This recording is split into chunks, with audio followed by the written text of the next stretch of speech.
Imagine a new car hitting the market that claims to deliver features normally found in vehicles twice its price, sharper tech, better efficiency, and a driving feel you wouldn't expect from its segment. Whether it actually lives up to that promise is the real question. Today, we're taking a first look at a model that's already stirring conversations in the industry. Not because it's the most powerful or the most luxurious, but because it might just rewrite what buyers should expect at this price point. So is this new release a genuine game changer or just another overhyped launch? Let's find out. The car we're looking at today comes from a brand that's built its reputation on affordability, practicality, and everyday reliability. It's designed for drivers who want something modern and efficient without stretching their budget, a segment that's becoming increasingly competitive as prices rise across the industry. This new model enters the market at a moment when buyers are demanding more value than ever, and automakers are being pushed to offer better tech, smarter safety features, and stronger efficiency in their entry-level lineups. What makes this launch particularly interesting is how the brand has updated the design and driving feel while keeping the car accessible to first-time buyers, commuters, and anyone who needs a simple, dependable, daily driver. On paper, it promises improvements in comfort, refinement, and overall usability. But how much of that actually translates to the real world? In this review, we're going to break down everything you need to know, from the exterior and interior changes to performance, pricing, and whether this new release truly stands out in its class. And trust me, there are a few surprises you'll want to see, as we move deeper into this new model. The first thing that stands out is the design update. It's not trying to look overly aggressive or futuristic, but there's a clear refinement in the proportions. The sharper headlights, cleaner body lines, and slightly more planted stance give it a more mature look compared to its predecessor. It's the kind of styling that doesn't scream for attention, yet manages to feel noticeably more modern when you see it on the road or parked next to last year's model. And for buyers in this segment, that subtle improvement can make all the difference. Step inside, and the changes become even more obvious. The cabin layout feels more organized and more upscale than you'd expect at this price point. The dashboard sits low and wide, giving a more open feel, while the touchscreen, though not the biggest in the segment, responds quickly and integrates essentials like navigation, smartphone connectivity, and voice commands without feeling over. The materials aren't luxury grade, of course, but the mix of soft touch areas and textured finishes helps the interior feel less budget car and more smart everyday commuter.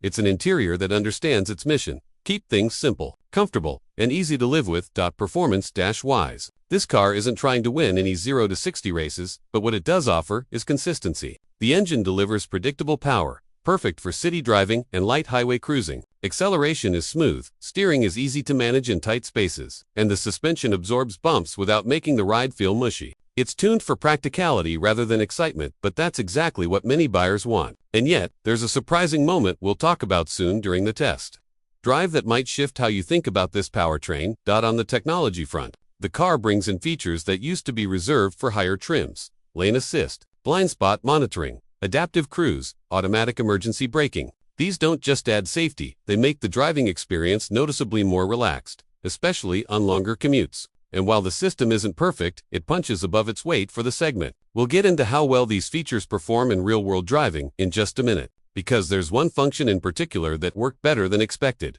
Storage and practicality are also strong points here. The trunk is deep, the back seats fold down flat, and the overall space feels thoughtfully designed. Families, students, and daily drivers will appreciate how usable it is without needing to move up to a crossover. It's the kind of versatility that makes this car feel bigger than it looks. Of course, it's not flawless. There are areas where the competition still holds an advantage, especially when it comes to cabin quietness and highway passing power. And depending on the trim you choose, some of the nicer features may push the price closer to a more premium competitor. But the question is, do the added improvements justify that bump? That's something we'll break down right before the verdict, because the pricing structure has a twist worth mentioning. And speaking of twists, the real surprise comes when we take this car out on the road. There's a specific handling characteristic that you might not expect at this price level, and it could be the deciding factor for a lot of buyers. Let's move into the next section and see how it actually performs when the rubber meets the road. And this is where everything we've talked about finally comes together, the moment that decides whether this new model is just pretty good for the price or something that genuinely stands out in its segment. Out on the road, the first surprise hits almost immediately. The car feels more composed than you'd expect from its class. The steering tightens up at higher speeds. The body stays surprisingly flat through quick lane changes. And there's a confidence here that wasn't obvious just looking at the spec sheet. Then comes the real test, a mix of rough pavement, sudden stop-and-go traffic, and a quick highway merge, the exact situations where budget-friendly cars usually start to reveal their weaknesses. But instead of falling apart, this one delivers. The suspension soaks up harsh bumps with a firmness that feels controlled rather than cheap. The cabin remains more settled than you'd expect. And even the powertrain, which seemed modest on paper, responds with enough eagerness to keep the drive smooth and predictable. It's not fast, but it's much more capable than the numbers suggest. What really shifts the narrative, though, is how the car handles real-world stress. Braking feels sharper than anticipated. The driver assistance systems react quicker than some of the rival models we've tested, and the overall driving experience feels refined. Not luxurious, not sporty, but genuinely better than it has any reason to be at this price point. But it isn't perfect. There's a moment during hard acceleration where the engine noise creeps in more than you'd like, and on longer highway stretches, you'll wish for just a bit more passing power. These aren't deal breakers, but they are reminders that the car still sits in the entry-level category. Still, the biggest question remains, do these surprising strengths outweigh the compromises, and does it earn a spot at the top of its segment? That's where things get interesting, because the answer isn't as straightforward as you might expect. Let's break it down in the final verdict. So after spending time with this car and running it through real-world conditions, the final verdict becomes a lot clearer. This isn't a model that tries to dominate its segment with sheer power or cutting-edge technology. Instead, it succeeds by understanding its purpose, delivering dependable, efficient, and surprisingly refined transportation at a price point many buyers can still reach. And in a market where affordability is disappearing fast, that alone makes it stand out.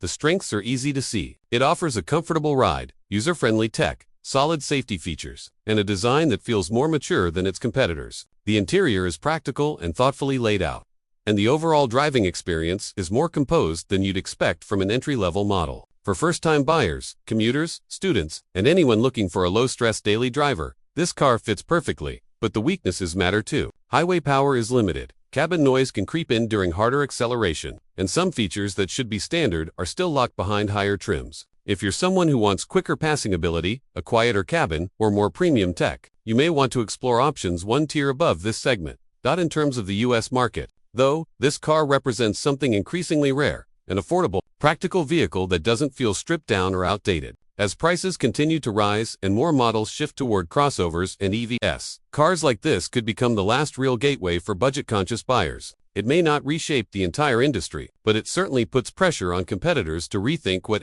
level should actually deliver. So now the big question, does this car earn a place on your shopping list? If value, simplicity, and everyday usability matter more than raw power or flashy tech, the answer is probably yes.